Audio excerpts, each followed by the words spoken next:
그렇다고 우리 국민은 실망했을까요? 아닙니다. 우리는 다시 나라를 찾기 위해서 다시 이를 악물고 일어섰습니다. 그것을 나는 항일 독립전쟁이라고 얘기하고 싶습니다. 그 역사를 통해서 우리 민족이 어떻게 일제와 싸웠는가 하는 것을 한번 살펴보는 시간을 갖도록 하겠습니다. 자, 여기 나와 있는 사진 두 분만 있는 것은 아니지만 우선 나는 이 대표적으로 이 두 분의 사진을 여기에 올렸습니다.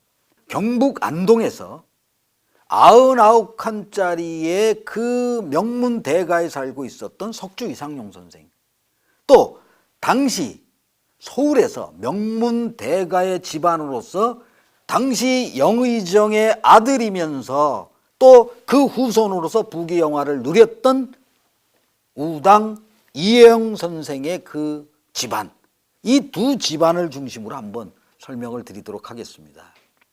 자, 이분들은 1910년 8월 29일 국권상실에 대한 것이 알려지자 조용히 가산을 정리하기 시작했습니다. 자, 이제 국내에서 독립투쟁을 하는 것이 어렵게 되자 이제 어디로 갈 것이냐. 바로 이분들이 그 당시에 중심이 됐던 것이 신민회였었는데, 신민회에서는 바로 만주로 망명해서 항일 무장투쟁을 하기로 결의를 합니다. 그래서 거기에 신민회 회원들은 우선 자금을 모으고요, 그 다음에 만주로 함께 이주할 사람들을 모으고 있었습니다. 그때 먼저 선발대로 출발을 했던 분들이 여기에 있는 이 두 분들이죠. 그 우당 이혜영 선생 집안은 서울에 지금 서울 명동에 가면 그 YWCA라고 하는 건물이 있습니다. 그리고 그 명동 성당 맞은편 짝이죠. 그곳에 그 넓은 집과 또 그곳에 땅을 가지고 있었던 이 우당 이혜영 선생의 집안은 그곳에서 그것을 팔아서 만주로 떠나게 됩니다. 1910년 12월 압록강을 건너서 만주로 떠나고요. 아까 말씀드렸던 이 석주 이상용 집안은 그 안동의 내암마을과 또 거기에 뜻을 같이 하는 그 당시에 김대락 선생이든 또 일송 김동삼 선생 이런 분들과 같이 다음에 1911년 1월에 압록강을 건너서 만주로 망명하게 됩니다. 이 두 분들이 주축으로 지금 상징적으로 돼 있지만 이 외에도 수많은 가문과 수많은 사람들이 가산을 팔아서 만주로 망명을 떠납니다. 그래서 그곳에 가서 제일 처음에 한 일이 뭐냐, 지금 사진 위에 나와 있듯이 이곳에서 한인자치단체를 만드는 일이었습니다. 한인들이 자치단체를 만들고 그곳에서 농토를 개발하고 자급자족하면서 독립무장투쟁을 하겠다는 것이었죠. 그래서 처음으로 시작한 것이 그 사진에 나와 있는 대로 1911년 4월에 여기가 길림성, 유아연, 삼원포, 대고산이라는 곳입니다. 이곳에서 한인자치단체 경학사를 창설합니다. 그래서 이 경학사를 창설하고 이곳에서 한인자치단체와 함께 신흥강습소라고 하는 또 교육기관을 여기서 창설하게 되죠.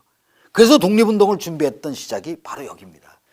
자, 그리고 이분들은 나중에 이 경학사가 부민단으로, 부민단이 한족회로, 그래서 이제 한족회에서는 이 독립군의 성지 신흥무관학교를 창설합니다. 이 역사적인 것을 일일이 다 설명을 할 수는 없지만 이 신흥무관학교를 통해서 왼쪽에 있는 사진은 그 광화진이라는 곳이 바로 신흥무관학교 합리화 유적지입니다. 그 지금 모이는 개울의 모습이 합리화고요. 오른쪽 위의 사진은 신흥무관학교 본교가 있었던 고산자진 대두자촌입니다. 이 넓은 농토에서 농사를 낮에는 짓고 밤에는 훈련하면서 있었던 것이고, 아래쪽이 합리화 신흥무관학교 분교가 있었던 그 유적지입니다. 비록 안내판과 팻말도 없습니다.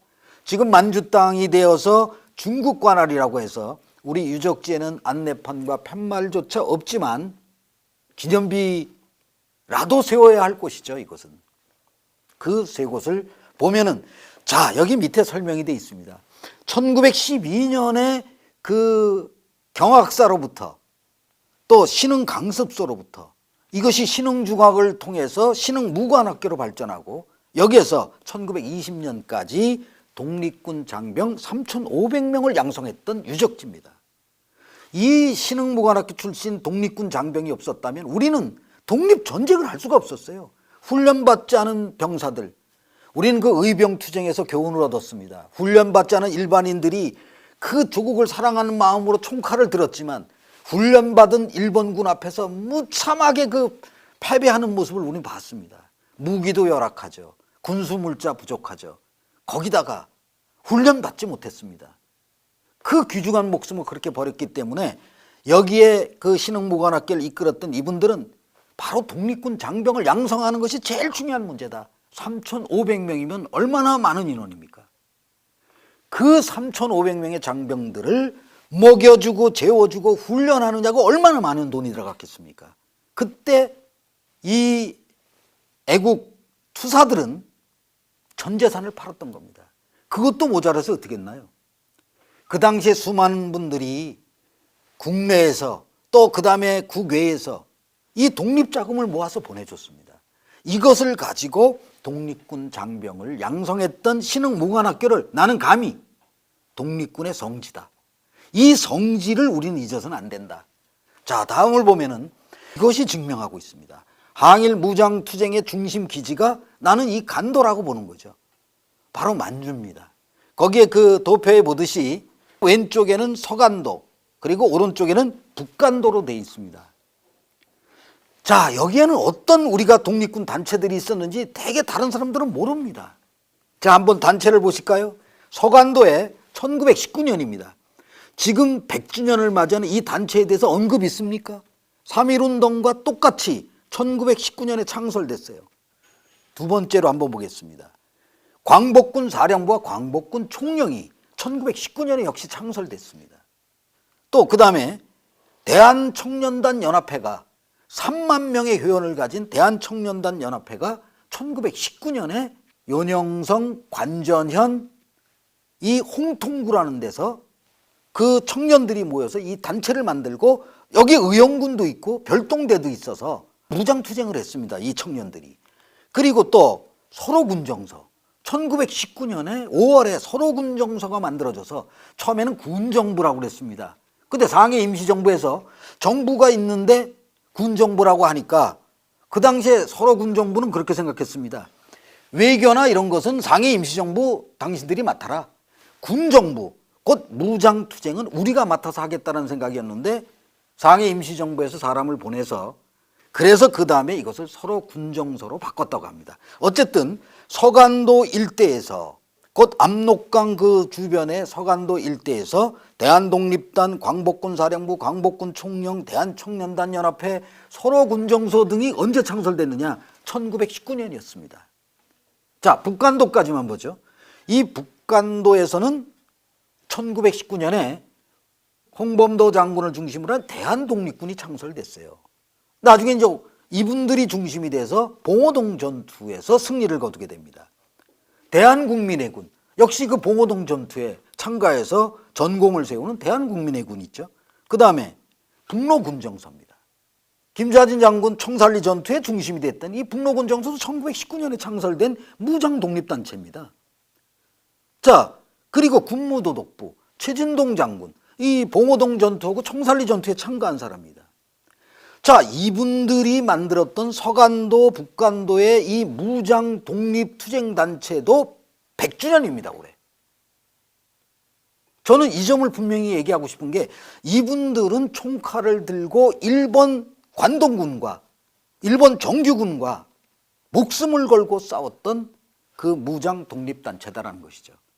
자, 1919년 3월 1일 전국적으로 일어났던 3.1운동의 의미 크고 그 정신을 이어받아서 1919년 4월 11일 상해에서 창설된 대한민국 임시정부의 법통을 지금 우리는 이어받고 있다고 헌법전문에 나와 있습니다. 그 정신을 계승하는 것도 굉장히 중요하고 뜻있는 일이고 당연히 해야 될 일이죠. 그런데 그렇다고 해서 이렇게 만주 지역에서 항일 무장투쟁을 벌였던 이 단체들 100주년입니다. 이분들에 대한 것을 축소하거나 왜곡하거나 이분들의 역사를 잊어버려서 된다고 생각하지 않습니다. 이분들도 동등하게 국민들에게 알리고 이분들의 역사 역시 기리고 추모해야 된다는 생각을 가져서 저는 항일 무장 독립투쟁의 중심 기지 간도 이 8개 단체 외에도 많은 단체가 있습니다만 항일 무장 독립투쟁 단체 8개 1919년에 창설됐다. 올해가 100주년이다 라고 하는 말씀을 드리고요.